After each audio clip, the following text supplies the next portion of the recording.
Right, I'm going to look at Stage 8, Mastery Maths, Unit 6, to do with fractions, decimals and percentages. I'm looking from a non-calculator way of doing it rather than the calculator. Okay, so if you take a fraction to a decimal, you'll see patterns, and that's how you can do them out of a calculator very quickly. So take, for example, 3/10. By virtue of where it is, place value, the tenths are one decimal place after the decimal point. This is the tenths of 0.3. So the magic 10 just tells us where to go straight away there. 7/10, 0.7. Okay, let's go into hundredths. Let's take 3 hundredths, or 3 hundredths will be 0.03. Okay, 7 hundredths would be 0.07. And if I went a bit higher there, because I've got more, splitting that into 100 equal parts, so I can go enter any number between 1 and 100 there. Let's look at 15 hundredths, and that gives you 0.15. So you can see a pattern there. Is the key to this is if you can get your fraction, the bottom number here, called the denominator, out of 10 or 100 or 1,000, okay, you can write down the decimal very quickly. Simple trick there, okay. If you've got tenths, you've got one decimal place, one place after the decimal. If you've got hundredths, you've got 2 decimal places, 2 dp short there, 1, 2, 1, 2 there, 1, 2 there. And obviously you went to thousandths, so it's out of 1,000, you go to 3 decimal places, okay? Just do a little example to back that up there. Let's say we've got, I don't know, 15 again, thousandths. Then you would write that as, no, it's got to be 3 decimal places, so it's got to go 3 places after the decimal point. You've got to place 15 in there, so it's 0, 1, 5, 0.015. So the key there, the key to all this is to get make sure your fractions are all out of have a denominator of 10, 100 or 1,000. Okay, so if I just take those off here, what happens if your fraction's not already out, it's not out of 10, or it's not out of 100, or it's not out of 1,000, you need to get them into that. So the key denominators, that's the numbers at the bottom, be able to change a fraction to a decimal are 10, 100, 1,000, etc. and so on. I mean, I need to go past there. So let's look at examples where you've got to get them into that format. So let's say we've got 7/20ths. Okay. Now, obviously, what does 20 nicely go into? Well, I've got an odd number there, so I could half that there to give you the tenths. And we know what we do with tenths, 1 decimal place.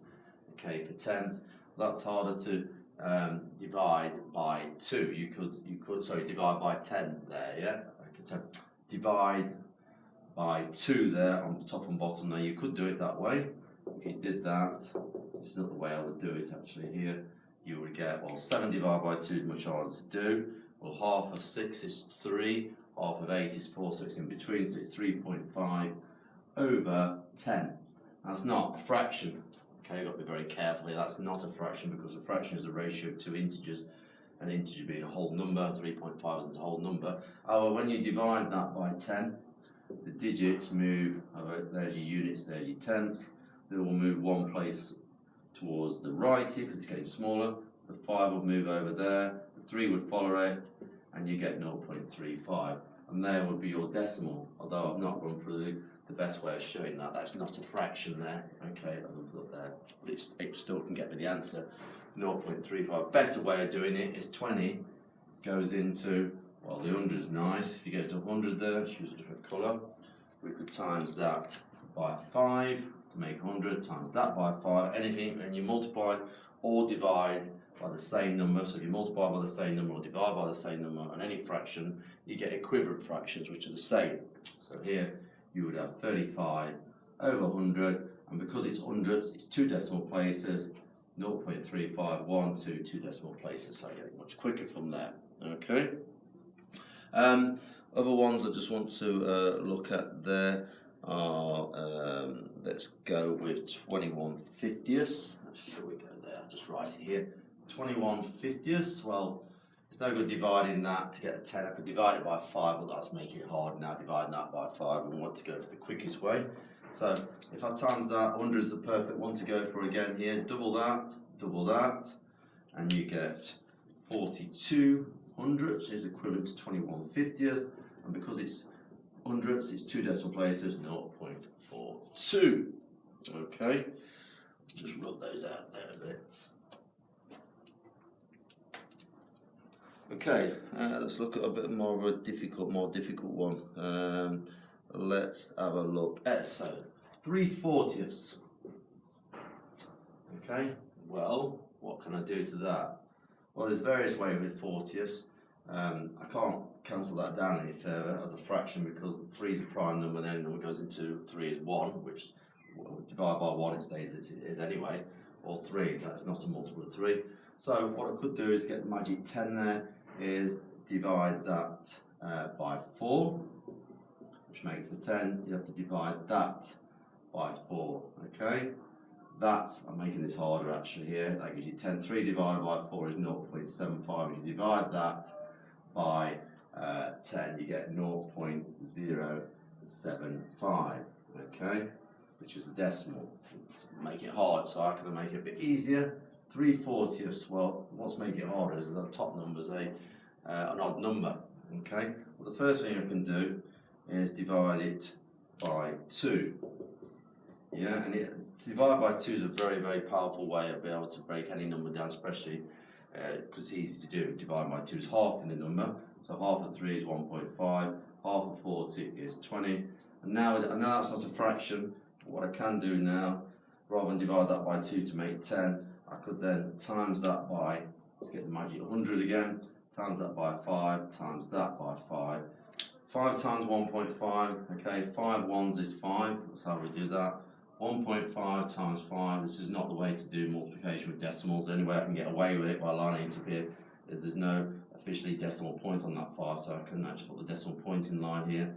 Normally you wouldn't do this, you'd make that 10 times bigger, work out 15 5s and then divide by 10. 5 5s are 25, 1 5 is 5, add the 2, gives you 7 there, 7.5, so you get 7.5 over 100. And then if you divide that by 100, you do get the answer there, 0.075, 7.5. If you were to divide that by 100, there's the units, there's the tenths, that's the hundredths, that's the thousand. Because it's 100, it's like divided by 10 twice. You move the digits 2 places to the right, so it's getting smaller. 5, 7 follows it in front, there's nothing there. Need the decimal point, 0.075. A bit of a harder question, that one. You don't want to get too many of them like that. And then the other one I want to look at, awkward ones here, is what happens if you get a top-heavy fraction. Okay, for example, you might have 7/5. Okay, well, let's go with the magic number. What can I get 5 going to? Well, it'll go into 10, 100 or 1,000, but the quickest option is to times that by 2 to make 10, times that by 2 to make 10. Okay, and that will then give you 14 tenths. Now, you've got to be careful now because that's top heavy, and we know there are 10 tenths make a whole one, so I've definitely got a number in front of the decimal point now, 1 whole one here. So best way around that is to write 14 as 14.0, divided by 10 moves it 1 place that way, so the 4 goes that way, the 1 follows it, and you get the answer 1.4. Okay, because it's top heavy, okay, 10 goes into it at least once, so therefore you've got whole ones in front rather than just the decimal itself, so it's 1 4 tenths. Another way of looking at that, if you're good at top heavy fractions, okay, how many 5s go into 7? 1, remainder 2. Now obviously that's not, yeah, really what I'm trying to do there is write that as 1 2/5. Okay, okay, because 5/5 make a whole one. Okay, think of a chocolate bar. There it is there, 1 2 3 4 5/5 make a whole one. Okay, and I've got an extra that makes 1 whole. whole chocolate bar, 5/5 is the whole one, and then you've got extra left over here. Okay, that's there. So you've got all that, those 5/5. You've got 7 altogether, so you've got 1 whole one, an extra 2 out of 5, 1 and 2/5. And then what you can do, well, that ain't going to go anywhere. 1 whole one is 1 whole one. But what you can do, what I was doing earlier here, is to get that magic 10 there, times that by 2, times that by 2, and you get 1 4/10. And we know 4/10 is 0.4, so you've got 1, and you've got add 0.4, which makes 1.4. So there's loads of ways of getting around it, we just know it. Okay, so just be careful of those. Okay, let's remove all that. Let's now change it around. Let's go the other way around. Once you know patterns, you can see it from there. So let's go decimal to fraction. So decimal to fraction. Okay, let's sort of line that there. Stand out. Consistent on that. Decimal to fraction. So let's look. Okay. Reverse it. 0.7. Well, we know 1 decimal place stands for the tenth, so that's obviously 7/10. It's just the way around. Pretty easy. Okay. Let's say we have got 0, and obviously that can't be cancelled, yeah? Because the only number goes into 7 and 10 is 1. And because 7 is prime, so the only number goes into 7 is 1 in itself. 7 is not a member of the 7 times table 10. So the only number goes into it is 1, so it's in its lowest terms or simplified. Okay. Let's look at 0.42. Well, that's 2 decimal places, so it's 42 hundredths. What you would expect to do in the exam is simplify. Simplify. Okay, another word for simplify is cancel down. Cancel down. Or write in its lowest terms. Okay, these are all words which means make the fraction simple, and it'll say one of those in the exam. Well, what number goes into 42 and 100? You have to be clever here, just think of a number. Well, they're both even, so I can half them, so I'm going to divide by 2. Divide by 2 is how many 2's go in, but divide by 2 is a clever way to say half of it. Half of 40, half of 2, half of 40 is 20, half of 2 is 1, so you get 21, half of 100, 50. And that's actually in its simplest form. The only number goes in, well, if you think about that there, the factors of 21 are 1 times 21, 1 and 21, and 3 and 7. The only number out of those 4 factors there which go into 50 is 1, and if you divide it by 1, it stays as it is. So that is in its lowest terms. Okay, I'll leave that there, just move these here. Let's have a look at an awkward one. Let's go back to, I don't know, 6.5. So we've got a whole number in front and a fraction at the side there. How do I change that into a fraction? Well, you need to realise that there, that's 6 whole ones, 0.5 is a half, so you've got 6.5, yeah? And that's, well, I've written it as a fraction. If you want it as a top-heavy fraction, we know that in every whole one, think of chocolate bars, 2 halves make a whole one, so that's 1 whole. So how many 2's? So if you've got 6 whole ones, how many halves are you going to have? Well, there's 2 in every whole one, so there's 2 whole ones will have 4. So 6 of them will have 12 plus the extra one there. There's a little trick here, you can write that 6 times 2. 6 times 2 means 12. Well, that means in 12 chocolate bars, so in 6 chocolate bars, you've got 2 halves for every one. So you've got like, there's another chocolate bar there, that's another 2 halves make a whole one, another one there, another one here, and another one here. So altogether you have got 6 times 2, which is 12 halves plus the extra 1 half at the end there, that's that bit. So these are all being covered there. And you can see I've got 13 halves there. Again, if you don't ask you to write that, you can just leave it like that.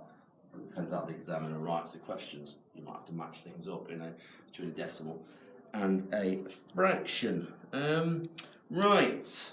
Okay.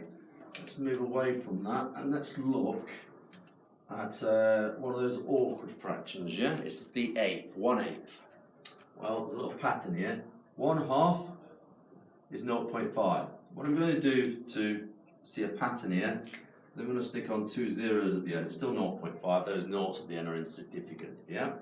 Now, if I take one whole one, and let's say I'll use a piece this time, what I've done is got half of it. And there's half, 2 halves make a whole one.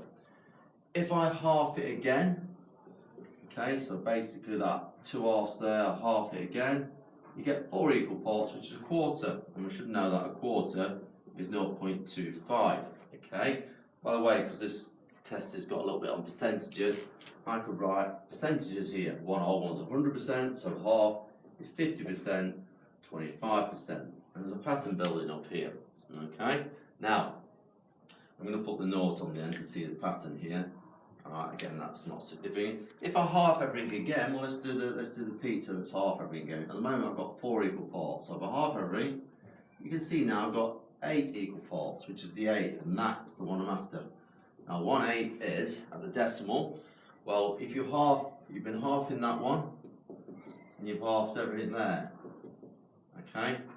So go in there, half of 250 is 125. It's actually 0.125. There's a pattern between a percentage and a decimal. Okay, 0.5 is 50%, 0.25 is 25% because it's out of 100, so you go to 100. That would be 12%, the extra bit on the end would stand for 12.5%. Okay, so the key to all that now is you need to know 1/8 is 0.125. From that, you can make any other 8s up from there. Okay, so there it is, 1/8 is 0.125. You need to learn that, or you can learn off that while showing you there. If I just remove all that and work on that little box there, let's say I wanted, I don't know, 3/8. Okay, well, that's 1/8. What would you do to that? You need 3 of them. So you times that by 3 and that by 3. Okay?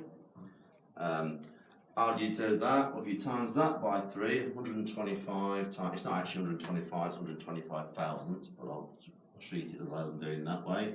5 3 is 15, carry the 1, 2 3 is 6, add the 1, 7, 1 3 is 3. But it's obviously you know 8 8s is going to be one whole one. And obviously we've only got 1/8, so obviously it's going to be 0 point something, because it hasn't made the whole thing yet, so 0.375, which would be, as a percentage by the way, 37.5%. And that's the best way of getting that. Another way of looking at it, from there, you could, if you didn't, well, I think that's the easiest way, but if you wanted to change 3/8 into a decimal another way, well, as I've said already, 8 8s make one whole one. Now, if you're using a calculator, you do 3 divided by 8 on the calculator, it will give you 0.375. What you'd have to do is you want to know how many 8s go into 3, so you'd have to do like a bus stop method, which is rather long here, but I'll just show you other ways. 3s into 8 won't, sorry, 8s into 3 won't go because it's too small, so none of them, carry the 3 over, because 1/8 is 8. 8s into 30 go 3 8s at 24, 24 to 30, add on 6, the remainder 6, we'll put the 6 there. 8s into 60 goes 7 8s at 56, remainder 4, 8s into 45, and there you got 0.375. So that's your rather special fraction there. 2 other things to look at, what to do with fractions and decimals and percentages. I've touched on percentages now here, mention it on there. Let's say you were asked to put a list, you might have a mixture of decimals, so ordering. Okay, ordering, I'll abbreviate this, F for fractions, D for decimals, P for percentages. Let's say you've got a mixture of fraction and decimal percentages. Okay, I'll give you an example.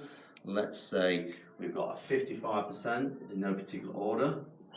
We've got a 2/5, a 7/25, sorry, 7/25. Okay, and we've got a 0.32. You might have more than this, but I'll just go with the 4 here. Now, they're mixed up. It's very hard to decide which one's the smallest and which one's the biggest. Now, which way? It might say put them in ascending order. We'll think of going in a flight of stairs. Ascending order means going from the bottom of the stairs to the top, so you're going from the smallest to the biggest. If they say descending order, you're coming down the stairs, so you're coming from the highest to the lowest. Okay, or they might just say put in order, and I'll just say here, let's say I want to go from the smallest to the largest, also called ascending order. Well, easiest way around that is to change them. I would never get them as fractions, that's too difficult there. what I would do is I would change them to decimal or change the percentages, yeah? Okay. To get a percentage, you've got to have it out of 100, yeah? So, well, let's have a look. Let's change them around here. So what I'm going to do is keep them as, let's keep them as decimals, yeah? Okay. No, we'll keep them as percentages. We'll go with percentages. So 55% stays as it is. Now that 2/5 needs changing. And to get a percentage for that, I've got to get to 100 because a percentage, yeah, okay, a percentage is a number which has been split into 100 equal parts. It's a fraction out of 100. So to get that, well, I'm not going to go straight to 100 because that's a lot of counting of 5. I'm going to do it in stages. So if I times that by 2, that makes the magic 10 at the bottom, and that gives you 4 tenths. At that point, you'll be able to get it from there. You know from what I told you earlier, that's 0.4, and you should be able to see the pattern there. Oops, slip there. 0.4 is 40%. So we've got 40% there. Or if you wanted to go further, that times that by 10, times that by 10, and you got 40 hundredths, which is 40%. So either see it early on like that or not. So we now know that stays as it is. So we've got, let's go back to my original list here, that's as it is. We now change that to 40%. And then we'll put them in order in a minute. Now 7/25, let's just go over this side here. Or 7/25, I can't go to 10 from 25, it's too difficult, but it nicely goes into 100. How many multiples of 25 go into 100? Times it by 4, times that by 4, and you've got 28 out of 100, which is a number out of 100 is a percentage, so 28%. So now we can write that one as 28%. And then finally, 0.32. As I said earlier, there's a pattern between, if it's 2 decimal places, it's out of 100. So we know from our earlier work that means 32 hundredths. And we know that a percentage is a number out of 100, so it's really probably easy to write all these as percentages, 32%. Now you've got it. And what you should do now is you can now compare them all for like with the same thing. They're all equivalent to those percentages. 2/5 is equivalent to 40%, 7/25 is equivalent to 28%, etc. Now go back to the original list, that's the numbers they give you, and put them in order of size. Well, the one with the lower percentage is that one, so it's 7/25 first. So in the exam you'd write 7/25. From workings out with more than one mark, you've got evidence of your work in here. That's ticked off. The next highest percentage is the 32%, which was originally 0.32. Tick that one off, and then between these two, it's this one which is next, 40%, which is really 2/5 comes next. And the last one was given as a percentage, so you write that as it was originally that. And that will go in the answer box of the exam, and there's your backup with your working, how you want to do it. Okay, one last thing. There's always like at the end of these sort of band tests, sort of problem and reasoning skills, and you have to think a little bit about some of the questions. And this, is quite a difficult skill here.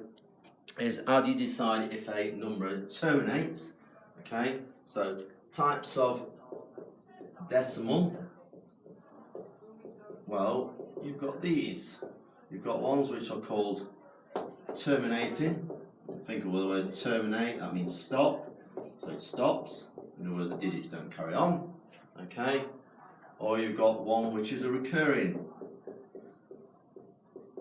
That means it repeats a digit somewhere along the line there. Okay, and that means you've got something like, for example, 1/3 is actually 0.3333, which you can write as 0.3 dot. Okay. The one I'm interested in is on the test is how do you know if you've got a group of a list of fractions, how do you know if they terminate stop? Okay, there's a little trick to it, yeah? And basically this is this. If I write this on the board here, I'll put it just across here, to here. And this is if the denominator, that's the bottom number, that's the number you split the whole thing into so many parts. If the denominator has prime factors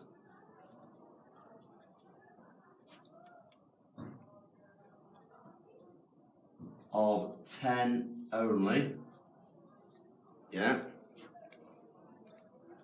it will will terminate. It's all to do with this magic number again here. I'm not going to go into the detail of that. Now, just before I give you that there, so if it has prime factors of 10 only, be a bit more clear on that in a minute, yeah, it will terminate, yeah. So let's remind you of your primes quickly. Prime numbers, let's just list the counting numbers 1, 2, 3, 4, 5, 6, 7, 8, 9, 10. Okay? Well, the only number that goes into 1 is 1 times 1, so it has one different factor, so it's not prime. 2, 1 in itself going, 1 in itself being different, prime. 3 is also prime because 1 in itself goes in, 1 goes in 3 times, 3 goes in once, so that's prime. 4, well, 1 in itself will go into every number, 1 in itself being the same on number 1. But also 2 goes into that, so that's not prime. 5 is prime because 1 in itself, it only has 2 different factors, so that's prime. 6 is definitely not, because although 1 times 6 goes in, 2 times 3 goes in, but it's got more than 2 factors. It has to have 2 different factors, that's all. Okay?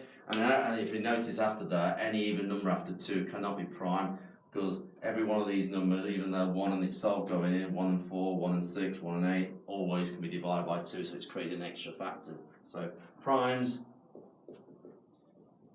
have 2 different factors, 1 and themselves. Okay, 1 not being prime, as I said there. So let's get back. Let's go to the top of the board here and put this here. Right. So how do we know if it has prime factors of 10? Well, if you take 10. The factors of 10 are 1 and 10 goes in, 1 goes in 10 times, 10 goes in once, and 2 goes in 5 times, and 5 goes in 2 times. So it's got 4 different factors, 1, 2, 5 and 10. Now the only ones which are prime in that are the 2 and the 5, right? So what I'm saying to you here, if the denominator has prime factors of 10 only, it will terminate. Okay, so in more detail than that, okay, if it has prime factors of 10 only, it could just have the 2 in it, or it could just have the 5, or a combination of 2s and 5s, but it mustn't have any other prime number. So if it's just got 2 in the denominator only, yeah, as long as that is a prime factor of 10, it will terminate. If it's just got the 5 in the denominator as a prime factor only, it will terminate. If it's got both 2 and 5 and no other prime number, it will terminate. So it's got to have the prime factors of 10. Not all of them. It can be the 2 on its own, it could be the 5 on its own, it could be both of them, yeah? Okay, let's make that a little bit clearer there. Okay, so let's remove that there because this is the hardest bit here. Okay, and I could list on the board here lots of numbers which terminate. For example, you know this, what I've done before, 1/10 is 0.1, it stops, the decimal stops, it doesn't repeat, it stops. 1/10 is that. 1/5 is actually 0.2, okay? Another one there, 3/25, what have we got there? 3/25, it also terminates. Times top and bottom by 4 like I did before, you get 12 hundredths, 2 decimal places. Is going to give you 0.12. So every one of those stops. So what is it? Well, look at the denominator. Take that 10.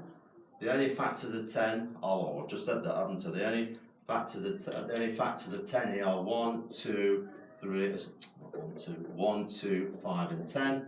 And the ones which are prime in that are 2 and 5. So it only has to have prime numbers 2 or 5 or both of them in it. It does. Take that, well, it's obviously 5, so it's got 5 in it.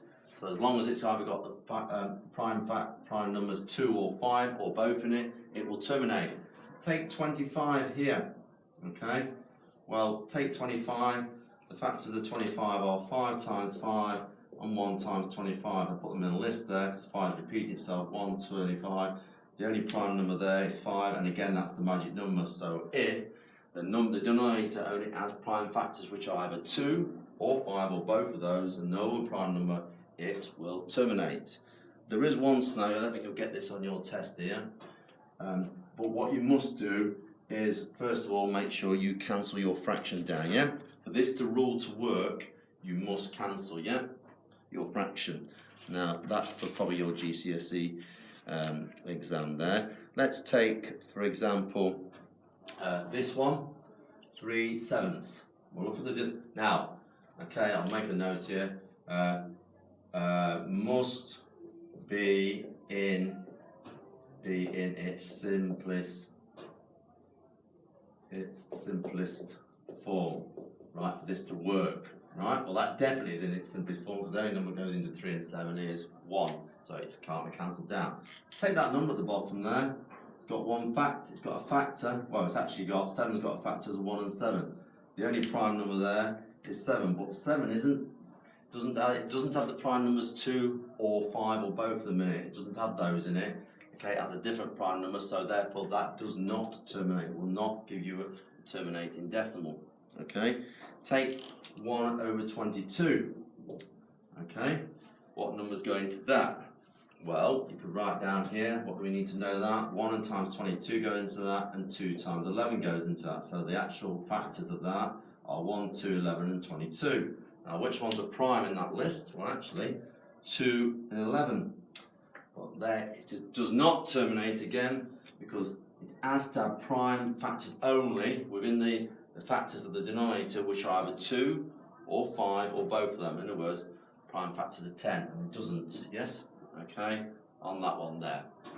So that does not work. It has the 2 there, but it doesn't have it has a different prime number there. So it's either got to be just all 2's as prime numbers, or 5's, or combinate, or just 2's and 5's, yeah? It's not. Okay, and then the last one I just want to look at is 1/80th, yeah? Could have got all the numbers on there. Now, 1/80th, again, like the other one I should have said there, it's in its simplest form. If that had been, for example, 2/80, okay, which I could have gone for. Actually, let's go with that, 2/80. For this rule to work, that's got to be in its simplest form. Well, that's not in its simplest form, okay? You need to divide that by 2, yeah, to get it in its simplest form, lowest terms. So that gives you 1/40th. Now you can start to do the trick I've given you. Take the denominator at the bottom there and look at the prime factors of that. Now there's a little trick here to get your prime factors, yeah? 40 is quite a big number, so if you try to write all the factors out, 1 times 40, probably can get them all. 2 times 20, 4 times 10, what else goes in there? 5 goes in, 8 5s, I think I've probably got them all there, okay? Now, if I listed all those numbers in order, 1, 2, we've got a 2, a 4, a 5, an 8, a 10, a 20, and a 40. Well, look at the prime numbers which are in that list. It's prime factors. It's got 8 factors, but the prime ones are 2, 5, and that's it. Now, because that has only got the prime factors of 2 or 5 or both, it's got both of them, no different prime numbers there, it will terminate. That will terminate. You don't have to work the decimal out, that's just enough evidence there, okay, on that one. Just a little trick to the end here, something you might have done. You can draw what we call a factor tree to help you get your prime factors quicker. I'm not interested in the other factors, I'm interested in the prime numbers. So find 2 numbers which multiply to give you 40. I could go 2 times 20. I'll show you 2. It doesn't matter which tree you use, you'll end up with the same number of factors and the same number of prime numbers. So take that, you circle when it gets to a prime number, it stops growing. You go from there, what 2 numbers give you 20? You could go 4 5s, I'll go 2 10s. Circle it, stops growing when it's a prime number, and there you've got 2 and 5, which give terms together to give you that. I could have gone here, I could have gone 10 times 4 there, neither of those are prime, so you don't circle them. You could go 2 5s there, got you, they're both prime, so that stops growing that side of the tree. Here, we've got 2 times 2, which are both prime, and that's it. Now your trees look different, but you've still got 3 2s, and a 5, 3 2s and a 5. Now what that means is 40 can be written as the product of its prime factors. All the numbers in the circle multiply together, 2 times 2 times 2. Right? You could write that what we call index form, power form. You could write that. What I've just shown you there, though, is what that tree effectively does. It eliminates all the other factors there, which are not prime, okay, and lists all the prime numbers. Now you can see in that list there, the only prime numbers are 2 and 5, and I said the rule is, to finish off here, if the denominator contains prime factors of 10, either 2 or 5 or both, no other prime, yeah, it doesn't have to have both 2 and 5, 2 on its own, 5 on its own, or both 2 and 5, as long as the prime factor is 10, it will terminate. Anything else it will not terminate, and that's your justification if they ask you to explain that in the exam. I hope that's been useful. That's Stage 8, Unit 6, fractions, decimal, percentages, a little bit harder stuff at the end there for your BAM test, Building Mathematician test, Stage 8, Unit 6. So, hope this has been useful. As I've started repeating myself there, go out and let's smash this test and do the best. Thank you very much.